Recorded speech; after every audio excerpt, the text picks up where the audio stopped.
அவுது பில்லாஹி மினஷ் ஷைத்தானிர் ரஜீம். பிஸ்மில்லாஹிர் ரஹ்மானிர் ரஹீம். செகண்ட் கிளாஸோட வீடியோ. இந்த வீடியோவில் நம்ம என்ன பார்க்க போகிறோம் அப்படின்னா, மனிதர்களுக்கு ஏற்படக்கூடிய பிரச்சனைகள், அந்த பிரச்சனைகளுக்கான தீர்வை அல்லாஹ் குரானில் சொல்லியிருக்கான். அந்த தீர்வுகளை எடுத்து நம்முடைய வாழ்க்கையில் நம்ம எப்படி நடைமுறைப்படுத்துவது, அதனை நடைமுறைப்படுத்துவதற்கு நம்ம முதல்ல தயாராக இருக்கணும். எப்படி நம்மளை நம்ம தயார் செஞ்சுக்கிறது, அதற்கு நம்ம உள்ளம் ரெடியாக இருக்கணும். அந்த ரெடியாக இருக்கிறதுக்கான சில அடையாளங்களை அல்லாஹ் குரானில் சொல்லியிருக்கான். இதை நம்ம இந்த கிளாஸில் பார்க்க போகிறோம்.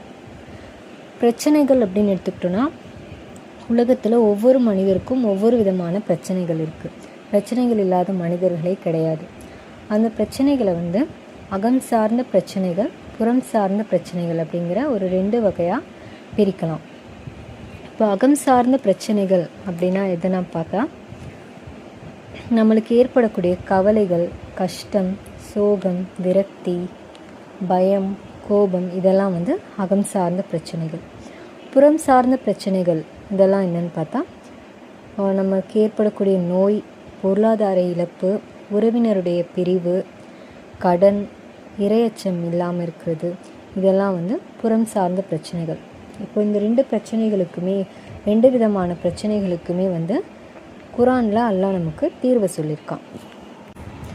2வது அத்தியாயம் 185வது வசனத்தில் அல்லாஹ் சொல்லியிருக்கான், ரமலான் மாதம் எத்தகையதென்றால் அதில்தான் மனிதர்களுக்கு முழுமையான வழிகாட்டியும் தெளிவான சான்றுகளை கொண்டதுவாகவும் நன்மை தீமைகளை பிரித்தறிவிப்பதுமான அல் குரான் இறக்கியருள பெற்றது அப்படின்னு சொல்லியிருக்கான்.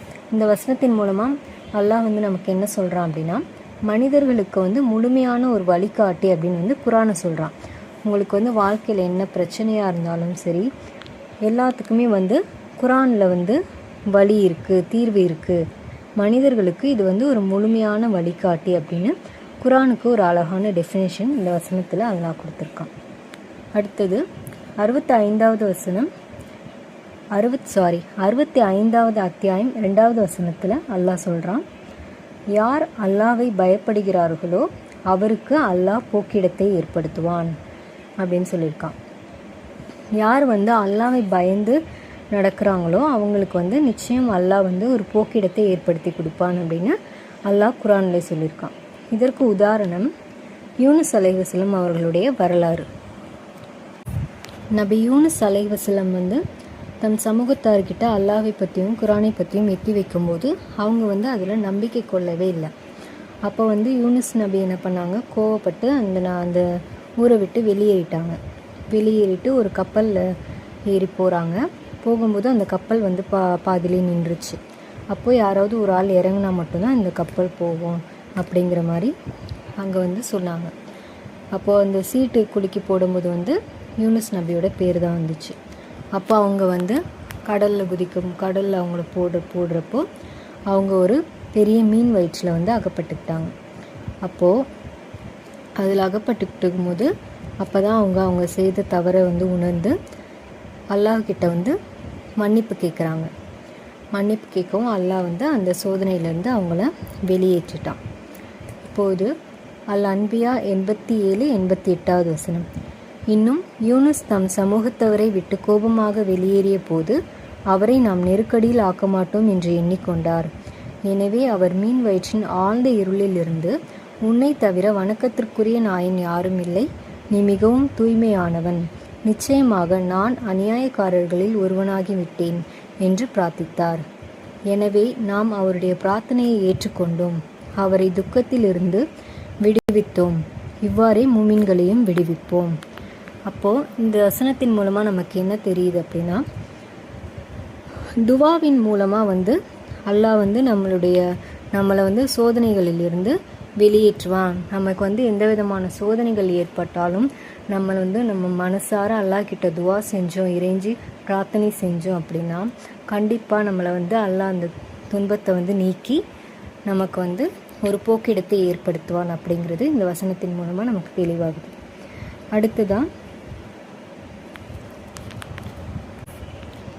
அடுத்தது நபி யாக்கூப் அலைஹிஸ்ஸலாம் அவர்களுடைய வரலாறு.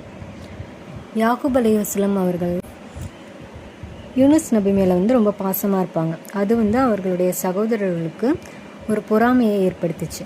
அப்போது அவங்க வந்து எப்படியாவது யூனுஸ் அலைஹிஸ்ஸலாம் வந்து நம்ம வந்து கூட்டிகிட்டு போயிட்டு எங்கேயாவது விட்டுட்டு வந்துடணும் அப்படின்ட்டு யாக்கூப் அலைஹிஸ்ஸலாம் கிட்ட போய் சொல்லி அவங்க வந்து யூனுஸ் நபியை கூட்டிகிட்டு போயிடுவாங்க. கூட்டிகிட்டு போய் ஒரு கிணத்துக்குள்ளே வந்து இறக்கி விட்டுருவாங்க. அதுக்கப்புறம் யாக்கூப் அலைஹிஸ்ஸலாம் கிட்ட வந்து யூனுஸ் நபியை வந்து ஓனா இழுத்துட்டு போயிடுச்சு அப்படிங்கிற மாதிரி அவங்களுடைய சட்டை ரத்தம் படிஞ்ச கரை படிஞ்ச ஒரு சட்டையை காமிச்சு இவங்கக்கிட்ட காட்டுவாங்க. அப்போ யாக்கூப் அலைஹிஸ்ஸலாம் வந்து அவங்க மகன்கிட்ட கூறுறதா அல்லாஹ் குரானில் சொல்லியிருக்கான். 12வது அத்தியாயம் 86-87 வசனத்தில், என் துயரத்தையும் துக்கத்தையும் நான் முறையிடுவதெல்லாம் அல்லாவிடம்தான். நீங்கள் அறியாதவற்றை அல்லாவிடமிருந்து நான் அறிகிறேன் என்று யாக்கூப் கூறினார். என் மக்களே, மீண்டும் மிஸ்ருக்கு நீங்கள் செல்லுங்கள். யூசுஃபையும் அவருடைய சகோதரரையும் தேடி விசாரியுங்கள். நம்மை தேற்றும் அல்லாவின் அருளை பற்றி நம்பிக்கை இழக்காதீர்கள். ஏனென்றால் நிச்சயமாக காஃபிர்களின் கூட்டத்தாரை தவிர வேறு யாரும் அல்லாவின் அருளை பற்றி நம்பிக்கை இழக்க மாட்டார்கள் என்று கூறினார். அப்போது இப்படிப்பட்ட ஒரு சூழ்நிலையிலையும் கூட யாக்கூப் நபி வந்து தைரியமாக இருந்தாங்க. அல்லாஹ் வந்து கண்டிப்பாக நம்ம மகன் நம்மக்கிட்ட கொண்டு வந்து சேர்த்துருவான் அப்படின்னு சொல்லிட்டு அவங்க மகன்கிட்டையும் சொல்கிறாங்க. அல்லாவுடைய அருளில் ஒருபோதும் நம்பிக்கை இழக்காதீங்க. காஃபிர்களை தவிர வேறு யாரும் அல்லாவுடைய அருளை பற்றி நம்பிக்கை இழக்க மாட்டாங்க அப்படின்னு அவங்கக்கிட்ட சொல்கிறாங்க. இதன் மூலமாக, இந்த வசனத்தின் மூலமாக நமக்கு என்ன தெரியுது அப்படின்னா, அவங்க வந்து எந்த அளவுக்கு அல்லாஹ் மீது நம்பிக்கை வச்சுருக்காங்க அப்படிங்கிறது இந்த வசனத்தின் மூலமாக நமக்கு தெரியுது. அடுத்தது, குரான் வந்து யாருக்கு மாற்றத்தை ஏற்படுத்தும், யாருக்கு மாற்றத்தை ஏற்படுத்தாது அப்படின்னு பார்க்க போகிறோம். யாருக்கு மாற்றத்தை ஏற்படுத்தும் அப்படின்னா 50வது அத்தியாயம் 37வது வசனத்தில், நிச்சயமாக இதில் விளங்குகின்ற இதயம் உள்ளவர்களுக்கு அல்லது தாம் மன ஓர்மையுடையவராக இருக்கும் நிலையில் செவி சாய்ப்பவருக்கு நல்லுபதேசம் இருக்கிறது. கல்பு வந்து யாருக்கு திறந்த நிலையில் இருக்குதோ அவங்களுக்கு தான் வந்து குரான் மாற்றத்தை ஏற்படுத்தும் அப்படின்னு அல்லாஹ் சொல்லியிருக்கான். இப்போ வந்து நம்ம ஒரு விஷயத்தை பற்றி தெரிஞ்சுக்க போகிறோம் அப்படின்னா அதை பற்றி நம்ம வந்து எந்த விதமான ஒரு முன்முடிவுகளும் இல்லாமல் நம்மளுடைய மனசை வந்து நம்ம திறந்த நிலையில் வச்சுருக்கணும். எந்த ஒரு முன்முடிவும் இல்லாமல் தூய்மையாகவும் திறந்த நிலையிலும் நம்ம வந்து படிக்க போகிறத நம்மளுடைய மனசை வந்து ஒரு வரவேற்கக்கூடிய நிலையில் நம்மளுடைய மனசை வந்து நம்ம கல்பை வந்து நம்ம வச்சுருக்கணும். அப்போ தான் வந்து அந்த குரான் நமக்குள்ளே வந்து ஒரு மாற்றத்தை ஏற்படுத்தும். 4வது அத்தியாயம் 174வது வசனத்தில் அல்லாஹ் சொல்கிறான், மனிதர்களே, உங்கள் இறைவனிடமிருந்து உங்களுக்கு உறுதியான அத்தாட்சி வந்துவிட்டது. தெளிவான பேரொளியையும் உங்களிடம் இறக்கி வைத்துள்ளோம். ஆகவே யார் அல்லாஹ்வின் மீது ஈமான் கொண்டு அவன் அருளிய நேர்வழியினை பலமாக பிடித்து கொள்கிறார்களோ அவர்களை தன் ரஹ்மத்திலும் அருளிலும் புக செய்கிறான். இன்னும் தன்னிடம் அவர்கள் வந்து சேரக்கூடிய நேரான வழியிலும் அவர்களை செலுத்துவான். இதில் வந்து அல்லாஹ் குரானை வந்து பேரொளி அப்படின்னு சொல்லியிருக்கான். யார் வந்து அல்லாஹ்வின் மீது ஈமான் கொண்டு அவன் அருளிய நேர்வழியினை வந்து பலமாக பற்றி பிடித்து கொள்கிறாங்களோ அவர்களை வந்து அல்லாஹ் தன் அருளாலும் ரஹ்மத்திலும் புகச் செய்கிறான். இன்னும் அல்லாஹ் கிட்ட நம்ம போய் சேரக்கூடிய நேர் வழியிலையும் நம்மளை வந்து அல்லாஹ் செலுத்துவான் அப்படின்னு இதில் சொல்லியிருக்கான். இதற்கு ஒரு உதாரணம், இப்போ ஒரு வீடு இருக்குது. அந்த வீட்டில் வந்து நம்மளோட ஜன்னல் கதவு எல்லாத்தையுமே மூடி வச்சுருந்தோம் அப்படின்னா சூரிய ஒளி வந்து அந்த வீட்டுக்குள்ளே படாது. அப்போது நம்மளுடைய ஜன்னல் கதவு இதெல்லாம் திறந்து வச்சா தான் சூரியன் வரும்போது சூரிய ஒளி வந்து வீட்டுக்குள்ளே வரும். அதே மாதிரி தான் நம்மளுடைய கல்பை வந்து நம்ம திறந்த நிலையில் வச்சுருக்கணும். குரானை வந்து வரவேற்கக்கூடிய அளவுக்கு நம்ம வந்து நம்மளுடைய கல்வை திறந்து வச்சுருந்தோம் அப்படின்னா கண்டிப்பாக அல்லாஹ் வந்து அந்த பேரொளியை நம்மளுடைய உள்ளத்தில் இறக்குவான். இன்னும் உள்ளம் வந்து யாருக்கு திறந்திருக்கும், அந்த திறந்திருப்பவர்களுக்கு சில அடையாளங்களை வந்து அல்லாஹ் சொல்கிறான். 39வது அத்தியாயம் 23வது வசனத்தில், தங்கள் இறைவனுக்கு எவர்கள் அஞ்சுகிறார்களோ அவர்களுடைய ரோமக்கால்கள் இவற்றை கேட்கும்போது சிலிர்த்து விடுகின்றன. பிறகு அவர்களுடைய தொலிகளும் இதயங்களும் அல்லாஹ்வின் தியானத்தில் இலகுகின்றன. இதுவே அல்லாஹ்வின் நேர்வழியாகும். யார் வந்து அல்லாஹ்வுக்கு அஞ்சி பயந்து அல்லாவுக்கு அஞ்சு பயந்த நிலையில் அந்த குரானில் என்ன சொல்லியிருக்காங்க அப்படிங்கிற ஒவ்வொரு வார்த்தையும் படிக்கிறாங்களோ, அப்படி படிக்கும்போது அல்லாவுடைய அத்தாட்சிகளை பார்த்தும் அல்லாஹ் அதில் சொல்லியிருக்க சில விஷயங்களை பார்த்தும் அவங்களுடைய ரோமக்கால்கள் வந்து சிலிர்த்து போயிருமா. அவங்களோட தோள்கள் வந்து சிலிர்த்து தியானத்தால் அவங்களுடைய இதயங்கள் வந்து இலகுமா. அப்போது இது வந்து ஒரு அடையாளம், நம்மளுடைய கல்வி திறந்த நிலையில் இருக்குது அப்படிங்கிறதுக்கு இது ஒரு அடையாளம். அடுத்து இன்னொரு உதாரணம் வந்து அல்லாஹ் சொல்லியிருக்கான் அடையாளமாக. 17வது அத்தியாயம் 185வது வசனம். இன்னும் அவர்கள் அழுதவர்களாக முகங்குப்புற விழுவார்கள், இன்னும் அவர்களுடைய உள்ளட்சத்தையும் அது அதிகப்படுத்தும்.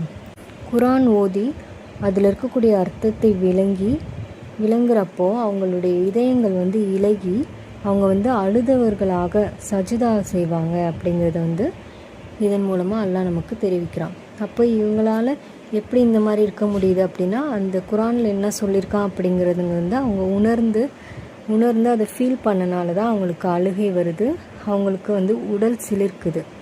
இதெல்லாம் வந்து நமக்கு ஏன் வரல அப்படின்னா, நம்ம மேலோட்டமாக அதை படிச்சுட்டு போகிறோம். இனிமேல் அந்த மாதிரி இல்லாமல் இன்ஷா அல்லாஹ் ஒவ்வொரு வசனத்தையும் நம்ம தெளிவாகவும் நம்ம கல்வி திறந்த நிலையிலும் வச்சு நம்ம வாசித்தா கண்டிப்பாக நமக்குள்ளேயும் ஒரு மாற்றத்தை குரான் கொண்டு வரும். மற்றும் ஒரு ஹதீஸ் உதாரணத்தை பார்க்கலாம். நபி ஸல்லல்லாஹு அலைஹி வஸல்லம் அவர்கள் வந்து ஒரு சஹாபி கிட்ட நீங்கள் குரானை வந்து ஓதுங்க நான் கேட்குறேன் அப்படின்ட்டு சொல்கிறாங்க. அவரும் ஓதிக்கிட்டே இருக்கும்போது 4வது அத்தியாயம் 41வது வசனத்தை வந்து அவங்க ஓதுறாங்க. எனவே நபி ஒவ்வொரு கூட்டத்தினரையும் அவர்களுடைய சாட்சியுடன் நாம் கொண்டு வரும்போது நாம் இவர்கள் மீது சாட்சியாக உம்மையும் கொண்டு வந்தால் உம்மை நிராகரிக்கும் இவர்களின் நிலைமை எப்படி இருக்கும் அப்படிங்கிற வசனத்தை அவர் வாசிக்கும்போது நபி வந்து தேம்பி அழகிறாங்க. அப்படின்னு இந்த ஹதீஸ் சொல்லுது. அடுத்தது 5வது அத்தியாயம் 83வது வசனம். இன்னும் இத்தகையோர் இத்தூதர் மீது இறக்கப்பட்டதை செவியேற்றால் உண்மையை அவர்கள் உணர்ந்து கொண்ட காரணத்தினால் அவர்கள் கண்கள் கண்ணீர் வடிப்பதை நீர் காண்பீர். எங்கள் இறைவனே, நாங்கள் இவ்வேதத்தின் மீது நம்பிக்கை கொண்டோம், எனவே இவ்வேதம் சத்தியமானது என்று சாட்சி சொல்வோருடன் எங்களையும் நீ பதிவு செய்து கொள்வாயாக என்றும் அவர்கள் கூறுவார்கள். இன்னும் வந்து இந்த வேதத்தை வந்து செவியேற்றா அவர்களுடைய உள்ளங்கள் வந்து அந்த உண்மையை உணர்ந்த காரணத்தினால கண்கள் வந்து கண்ணீர் வடிப்பதையும் நீங்கள் காண்பீர்கள் அப்படின்னு இந்த வசனத்தில் வந்து அல்லாஹ் சொல்லியிருக்கான். இப்போது இதிலேருந்து நமக்கு என்ன புரியுது அப்படின்னா, அந்த குரான் வந்து நம்ம உள்ளத்தில் இறங்கும்போது நமக்குள்ளே கண்டிப்பாக ஒரு மாற்றத்தை ஏற்படுத்தும். நம்மளுடைய தோள்கள் வந்து சிலிர்க்கும், இல்லை நமக்கு வந்து அழுகை வரும். இதெல்லாம் வந்து அல்லாஹ் வந்து அந்த பேரொழியை நம்ம உள்ளத்தில் இறக்கியிருக்கான் அப்படிங்கிறதுக்கான ஒரு அடையாளம். ஸோ நம்ம வந்து குரானை மேலோட்டமாக படிச்சுட்டு போகாமல் இதுக்கப்புறம் நம்ம குரானை ரீட் பண்ணும்போது நல்லா ஆழ்ந்த சிந்தனையோட ஒவ்வொரு வசனமாக இருந்தாலும் நிறுத்தி அதை வாசித்து அதில் எல்லாம் என்ன சொல்லியிருக்கான் அப்படிங்கிறத உணர்ந்து நம்ம வந்து அதை நடைமுறைப்படுத்தணும். இதுதான் இந்த வகுப்பின் மூலமாக நான் கற்றுக்கிட்டது. அஸ்ஸலாமு அலைக்கும் வரஹ்மத்துல்லாஹி வபரகாத்துஹு.